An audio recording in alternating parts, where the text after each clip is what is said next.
O plano da Helena, clone dos refinadores, o que é o bloqueio de Glasgow, por que o Mark não se lembra e Irving vai morrer. Nesse vídeo vamos comentar 10 detalhes no quarto episódio de Ruptura. Então, vamos nessa! A Halle nunca foi cruel.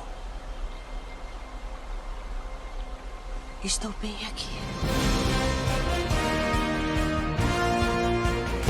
Fala pessoal, eu sou o Pedro e esse episódio, ao mesmo tempo que foi sensacional, foi uma viagem, né, cara? No começo eu não tava entendendo nada e no final eu parecia que eu tava no começo. Sacanagem! O episódio cresceu muito nos últimos minutos e terminou com aquela pergunta: o que vai acontecer com Irving B? Antes de chegarmos lá, temos muita coisa para conversar. Primeiro, que assim como o primeiro episódio, esse aqui não tem a abertura da segunda temporada. Só aparece a logo Severus ali no canto, bem charmosa inclusive, mas não tem a abertura.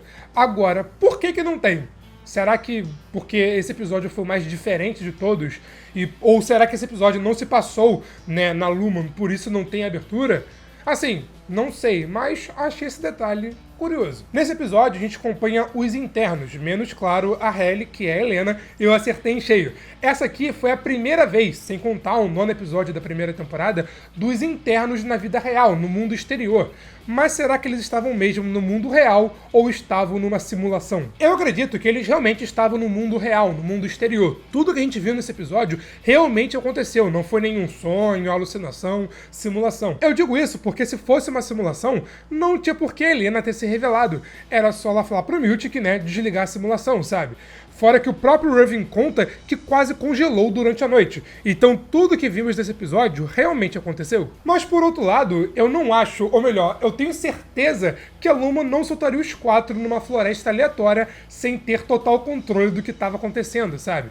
Então beleza, eles estavam do lado de fora, mas todo o local era monitorado a todo momento pela Lumon. Até vimos um exemplo disso com o Miltic tendo o controle e trazendo a Halle Yard de volta. Agora, uma coisa que me incomodou, sendo sincero, é que o Mark não sabia de nada. O Miltic fala que os externos deram autorização para os internos meio que irem na excursão escolar da Lumon, sabe?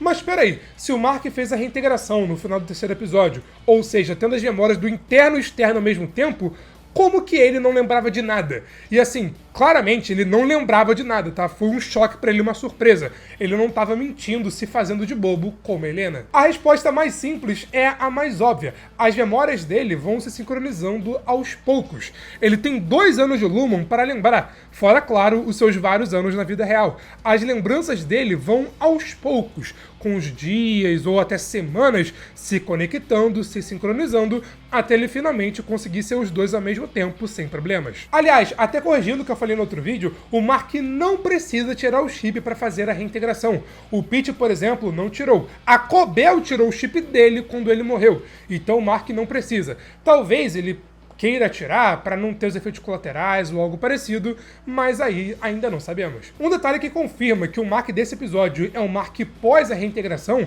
é que quando ele tá ali, ó, fazendo um CPF novo com a Helena, ele tem flashes da Gemma, como se fosse a sua mente entrando em conflito sobre o que é real e o que não é, já que a última vez que ele teve relações com outra pessoa foi com a Gemma. Então a sua mente tava meio que bugando, sabe? Fora que se fosse o Mark externo com memórias do interno ali dentro desse episódio, ele não ficaria maluco que nem um Charmander pra pegar a Helena, sabe? Sendo que, né, ele tá atrás da Gemma, ele quer saber da sua esposa, quer saber da Gemma. Então eu acho que é isso. Ele ainda tem a divisão entre o interno e externo, e aos poucos vai tendo as 2 memórias ao mesmo tempo, mas isso só deve acontecer ao longo da 2ª temporada. Mas o ponto é, por que a série não explicou isso? Tipo, seria simples. Quando a Regabio estivesse ali, meio que armando tudo, organizando tudo, ela falaria: olha, Mark, as memórias não vão voltar tudo de uma vez, vão voltar aos poucos. Só esse simples diálogo já resolveria todo esse tópico que eu tô comentando com vocês. Mas do jeito que eles fizeram, o final do 3º episódio é totalmente desconexo com esse 4º. Tipo, claramente tem um gap entre o final do 3º e esse todo o 4º episódio, sabe?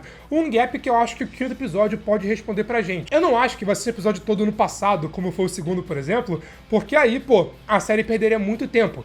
Mas eles têm que contextualizar o que aconteceu do Mark ali da reintegração pro Mark aqui. Tem uma lacuna aí que tem que ser preenchida. Já que eu falei sobre a Halle e Helena, vamos nessa então. Cara, graças a Deus a farsa foi descoberta. Nossa, a Helena é muito chata, cara. Ela é chata na vida real, é chata fingindo ser a Halle.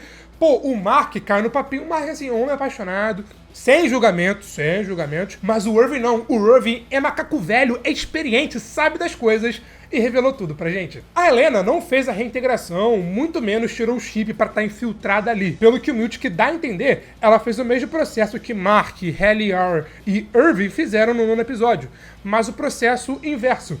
Ao invés do interno estar no corpo do externo, o externo estava no corpo do interno. Ela pede pro Miltic tirar o bloqueio de Glasgow. Então esse é o comando pro externo assumir o corpo do interno, mesmo no andar de ruptura, mesmo fazendo a transição. A transição não funciona e é o externo ali infiltrado.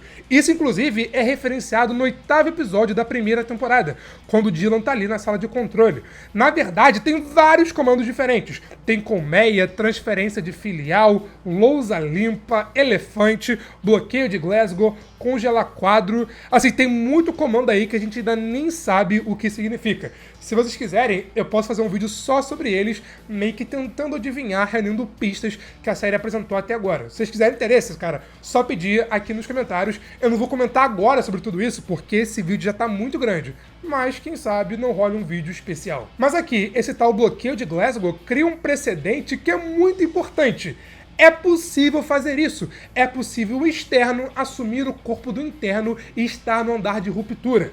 Da mesma forma que, se precisar, a Lumon pode contatar o interno no mundo real, o mesmo pode ser feito ao contrário.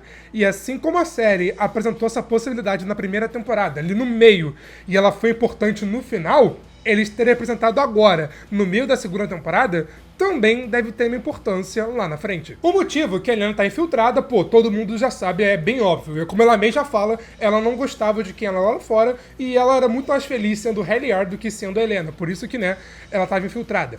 Mas aqui, essa cena dela contemplando a floresta depois de tentar aumentar a população mundial com o Mark, me deixou com uma teoria.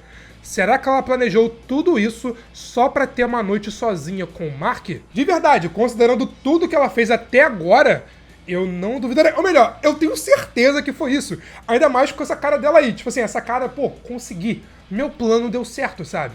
Pena que o Irving chegou lá e acabou com a festa. Pena não, graças a Deus que o Irving chegou lá e acabou com a festa. E pra piorar ainda mais pra ela jogou ela mesma, no caso, a Heliar, na pior situação possível. Porque assim, a Heliar não sabe de nada do que rolou nos 4 episódios da 2ª temporada. A última lembrança dela é a última cena da 1ª temporada, lá do episódio 9. Ou seja, imagina a cabeça dela quando descobri tudo que rolou enquanto ela tava apagada, tava descansando. E eu fiquei pensando, como vai ser a relação dela com o Mark a partir de agora? Porque assim, o Mark foi lá achando que era a Heliar, sabe? A primeira mulher que o Mark teve relações desde a sua esposa, desde a morte da sua esposa, foi com uma mulher que estava fingindo ser a mulher que ele gostava. Ok, tecnicamente é a mesma pessoa, mas vocês me entenderam, sabe? Ou seja, todo esse lance que a Helena possivelmente armou só pra conseguir dormir com o Mark, criou uma bola de neve de complicações muito maior do que ela esperava. E parabéns pro Irving Holmes, o único que desvendou tudo que tava rolando. O lance do jardineiro de noite foi apenas uma pista. Tipo assim, pô, mentiu? Tá suspeito. Mas o que de fato fez ele ter certeza foi como ele mesmo diz. Ellie nunca foi cruel. Caraca, essa frase, nossa, arrepiou tudo. E logo que a Heliar volta, dá pra ver na reação do Irving que ele não queria estar fazendo aquilo, sabe? Ele não queria fazer isso para machucá-la. Mas ao forçar o retorno dela, ele foi demitido. Quando eu acabei de ver esse episódio pela primeira vez, eu falei, meu Deus, o Irving vai morrer. Mas não, ele não vai morrer. Primeiro, o Irving é interpretado pelo John Turturro. O Ben Stiller não é maluco de ter o John Turturro no elenco e matar ele agora. Ainda mais após esse episódio. Então, relaxa, isso, eu espero, não vai acontecer. O Irving será demitido, como o Miltic mesmo fala. Ele não vai ter nenhum benefício, vai ser demitido, e que o externo dele seria notificado imediatamente. Então, o que a série dá a entender pelo barulho é que o Irving tá fazendo a transição do interno para o externo, ou seja, do Irving B para o Irving. Aí, provavelmente, o Miltic vai explicar o que aconteceu e por que o Irving B foi demitido. Agora, ele fala que o Irving vai perder todas as memórias do Irving B, né, do seu interno. Mas como eles vão fazer isso? Será que eles vão tirar o chip? Ou será que da mesma forma que tem como fazer a reintegração, tem como fazer a desintegração, tipo apagar que o interno existiu da mente do Irving? Vai que esse comando é um dos bloqueios aí na tela, quem sabe é o comando elefante, Mas assim, esse conceito é mais um conceito novo nesse episódio. Olha só, o episódio apresentou que é possível o interno parar de existir, tipo, apagarem da memória do corpo da pessoa que o interno existiu, e também é possível o externo se infiltrar dentro da ruptura. E de novo, cara, a série apresentar tudo isso no meio da temporada é porque lá na frente, provavelmente, vai ser importante. Aliás, duas coisas que rolam nesse episódio foram provocadas no primeiro. Lembra daquela cena do prédio da Lumon, dublado pelo Keanu Reeves, meio que fazendo aquela apresentaçãozinha? Então, lá, a gente vê a cabeça do Irving pegando fogo. Fogo em inglês é fire e demissão em inglês é fired. Ou seja, a cabeça dele pegando fogo já era uma dica de que ele seria demitido. Também tem a Halle colocando a cabeça dentro d'água para pegar um abacaxi, já provocando o que aconteceria com ela aqui nesse quarto episódio. Agora, logo depois do momento da Halle com o abacaxi, tem essa cena do Irving numa sala de espelhos muito assustadora. Será que é pra lá que o Irving B vai agora? Tipo, o Miltic tava blefando que ele será deletado da existência, que ele vai ser apagado, mas na verdade ele será mandado para essa sala de espelhos meio que como uma prisão pelo que ele fez? Porque assim, depois das duas coisas que eu comentei realmente terem acontecido nesse episódio, eu não duvido essa sala de espelhos ser importante, talvez no próximo. Mas esse lance da demissão do Irving também cria mais problemas, porque vamos lá, o conselho claramente vai falar muito quando souber que tudo aconteceu. Ainda mais se eles não souberem que a Helena estava infiltrada. Então o Miltic, coitado, ele tá ferrado. O Irving, na vida real, já tava ali meio desconfiado com a Lumon, tanto que, né, ele ficava pintando os quadros para mandar uma mensagem para o seu interno. Tem todo o lance do Burt que ainda não sabemos. Ele apareceu ali falando com alguém no segundo episódio e até agora isso não foi explicado. Com certeza ele não vai aceitar na boa o que aconteceu com o Irving B.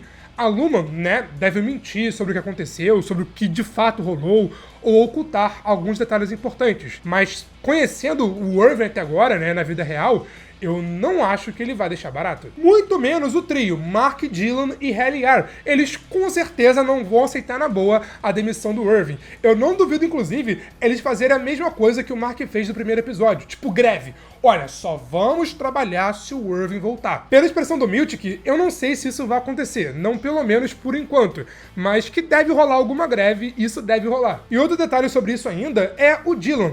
O Dillon, que estava sendo manipulado pela Lumon, olha, toma aqui sua esposa, seus filhos, ele estava ali aceitando a manipulação. Mas ao ver o que estão fazendo com o Irving, ele ficou revoltado.